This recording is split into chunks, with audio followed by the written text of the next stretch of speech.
Dear students, in this video I will answer you from question number 7 to question number 12 from Pearson Edexcel IGCSE exam paper 2H. This exam was taken in November 2023. Let us start question number 7. Hermione buys a boat for $26,800. The value of the boat depreciates by 8% each year.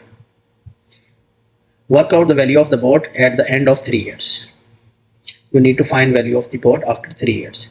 It is given in the question that every year it depreciates 8%.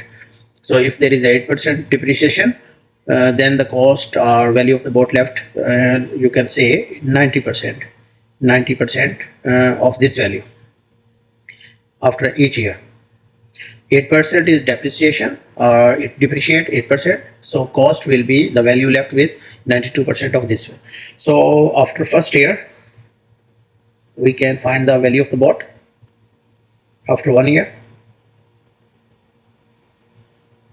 Value of boat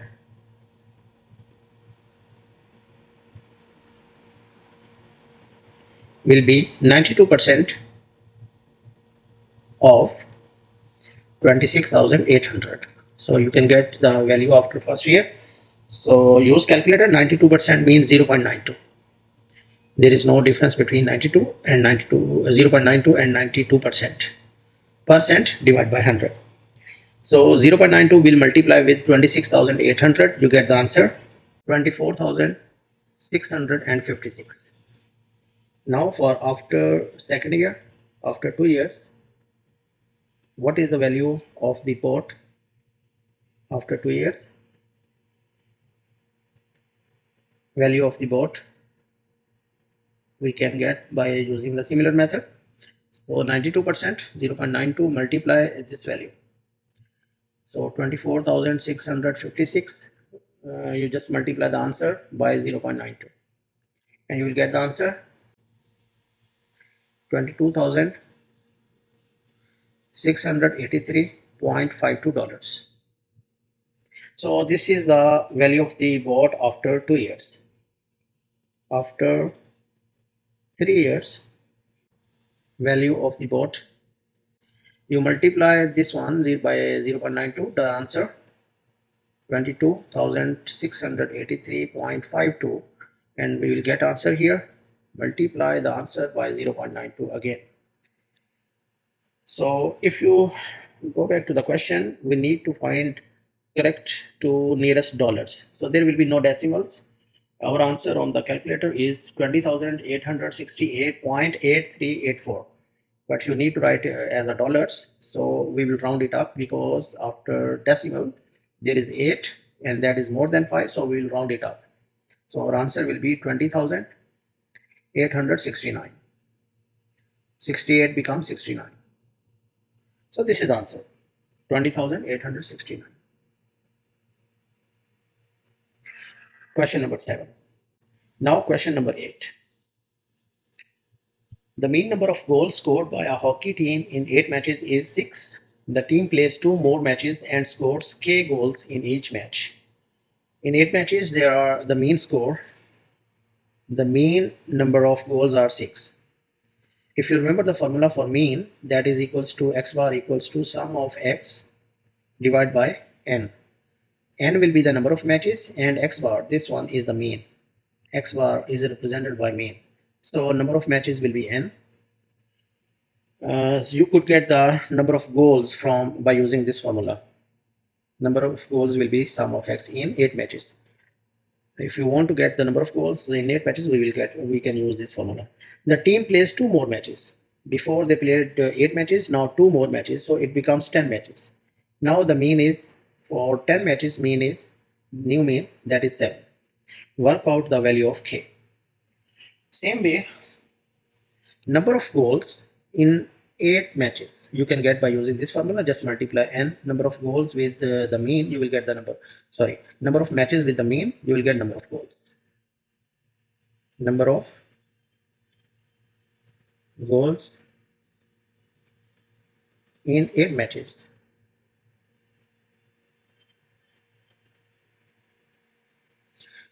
Just multiply 8 with 6, you get 48 goals. Number of goals in 10 matches.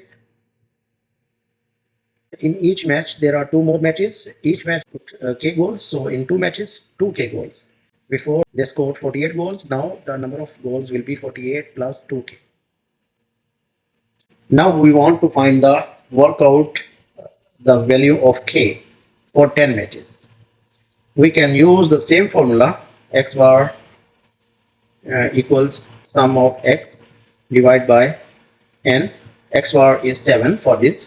Okay, so it is 7 and sum of x, number of goals will be 48 plus 2k, this one. So 48 plus 2k divided by number of matches, they are 10. Cross multiply from this equation, we will get the value of k. 70, just 10 multiplied by 7, 70 equals to 48 plus 2k, and 70 minus this will minus from here, so it will be 22 equals to 2k, and value of k will be, you divide by 2, answer will be 11. So value of k will be 11. So question number 8 is done. Hopefully you understand this. Question number 9. A straight line passes through the point with coordinates. Two coordinates are given. Find an equation of the line. We know the equation of the line formula, that is equals to y equals to mx plus c, where m is the gradient and gradient could be found by using this formula, y2 minus y1 divided by x2 minus x1. Plug in the values. We know that this one is x1 and this one is y1, and here this is x2 and y2. So use these values here. Y2 0 minus 3, this that minus 3, this makes this minus plus. Plus 3 divided by 2 minus 0. And our answer is 3 by 2, and you can write as in decimal. So m will be equals to 1.5. We get the value for m. Plug in this value back in the equation. We get 1.5 x plus c. So we replace the value for m here. Now the thing, we have to find c. How to find c? We know that these 2 points lies on this line. You can choose any point and plug in here. So I'm selecting the first point. That is your choice. You can select any one of them. So I'm selecting this one, 0 and negative 3. We know that this value is x and this value is y. So x is 0 and y is negative 3. Use these two values in this equation, we will get the value for c. Y is negative 3 and 1.5 multiplied 0 will be 0 plus c, and answer for c is negative 3. We get the value for c. Therefore, our equation of line will be y equals to 1.5x minus 3. This is the required equation of line. Y equals to 1.5 5x minus 3. So question number 9 is done. Now question number 10. For this question, the diagram shows a hexagon A, B, C, D, E, F. The sides are given here. Again, they are giving you A, B, B, C, C, D, E, F and A, F. The area of the hexagon, this is very important part. Area of the hexagon is given. By using total area of this figure, we could find the value for x. If you join this point D, draw this line backward, downwards like this. Okay. So we have now two shapes. One is a rectangle. This is rectangle and this one is trapezium. This is rectangle and this is trapezium. So in trapezium, there are two sides parallel. This side is parallel to this line. These two sides are parallel sides. We know how to find the area of trapezium.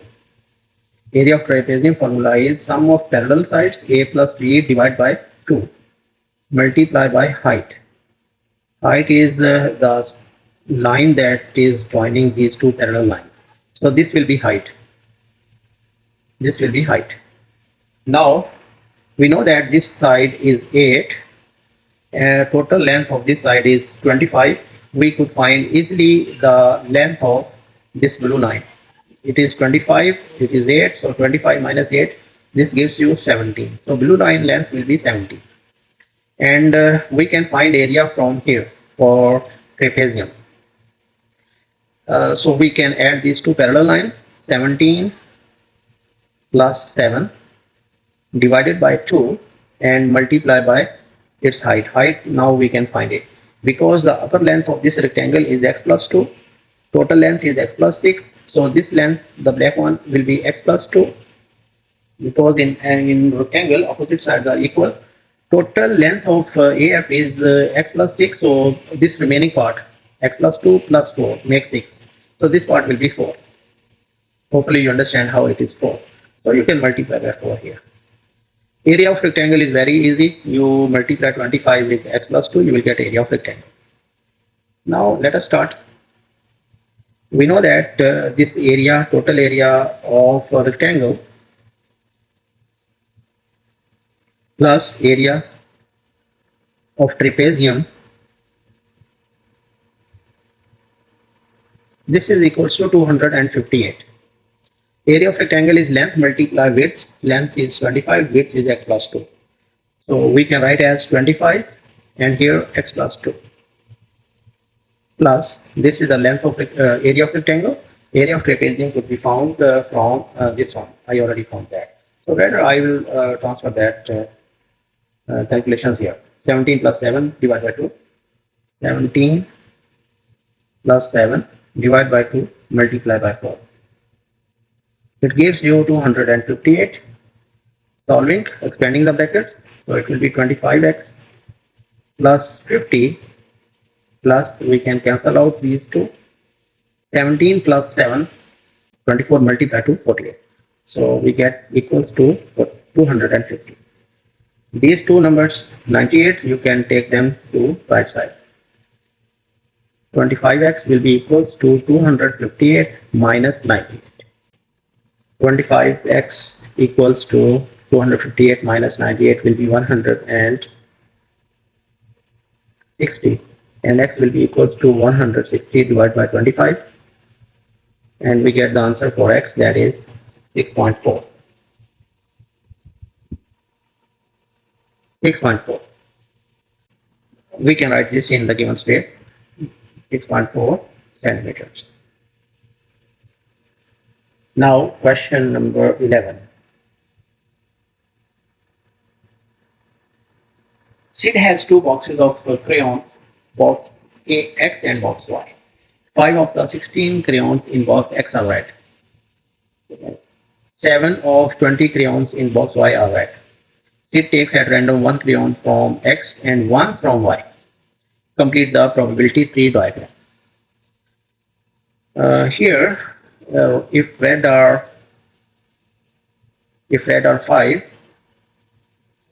then not red or complement not red will be 16 minus 5, 11 from here.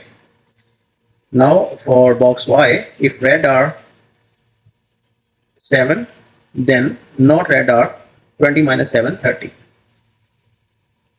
Okay. Now red are 5 over 16, total probability is always, this one is for box, this one is for box X on the left side, and the other one probabilities are for box Y. 5 out of 16 is red, the remaining will be 11 over 16 for sure, not red, because total probability is always 1.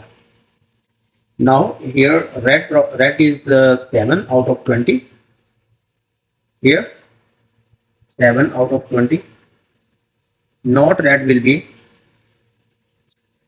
13 out of 20. Same way for box Y, this is similar, so it will be 7 out of 20. This one is 13 out of 20, not red. So first part is done. First part is tree diagram, we completed already. Now second part. Work out the probability that Sid takes 2 crayons, they are red. First thing, they are red. Or in probability question always equal is sum plus. 2 crayons that are not red. 2 are red and 2 are not red.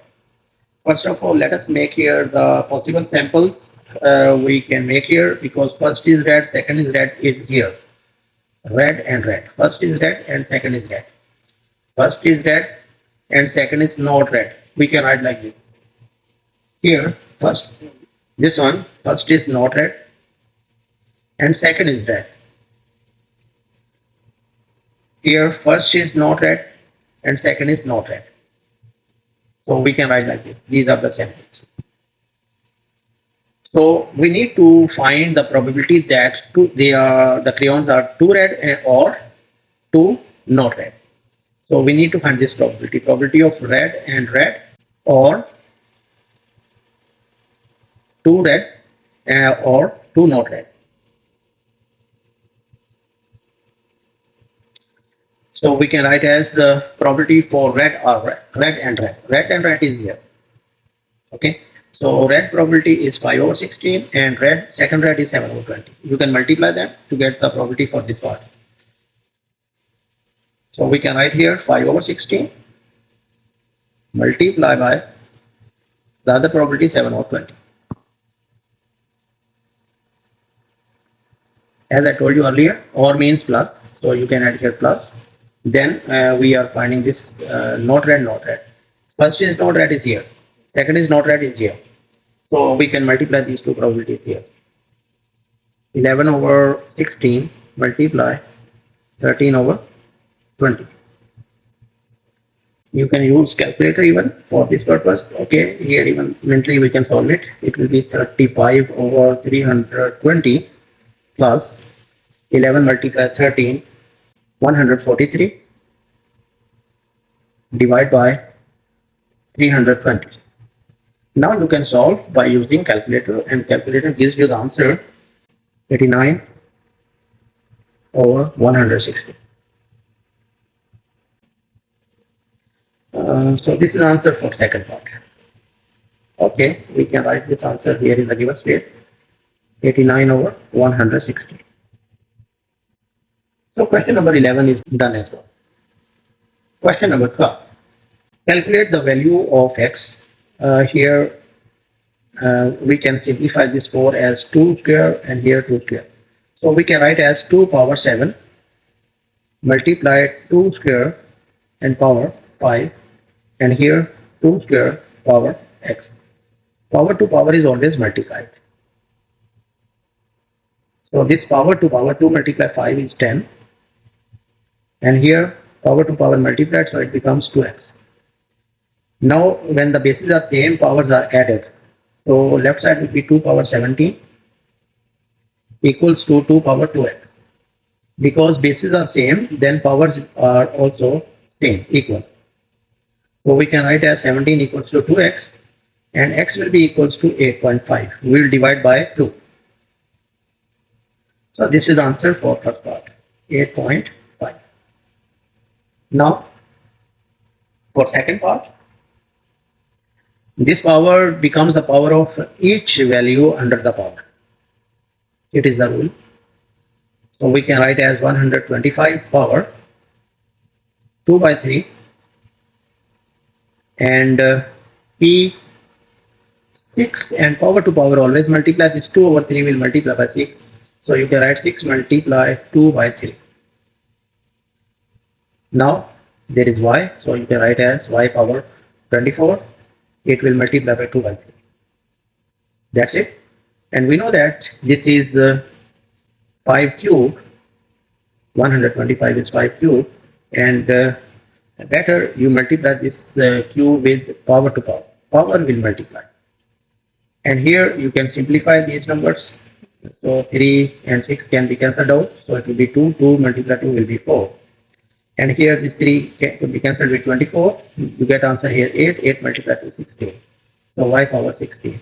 You can simplify this one as well. 3 is cancelled out. 5 square is 25. Therefore, final answer will be 25 p power 4 and y power 16. You can write this answer in this given space. 25 p power 4 and y power 16. So this is the answer for question number 12.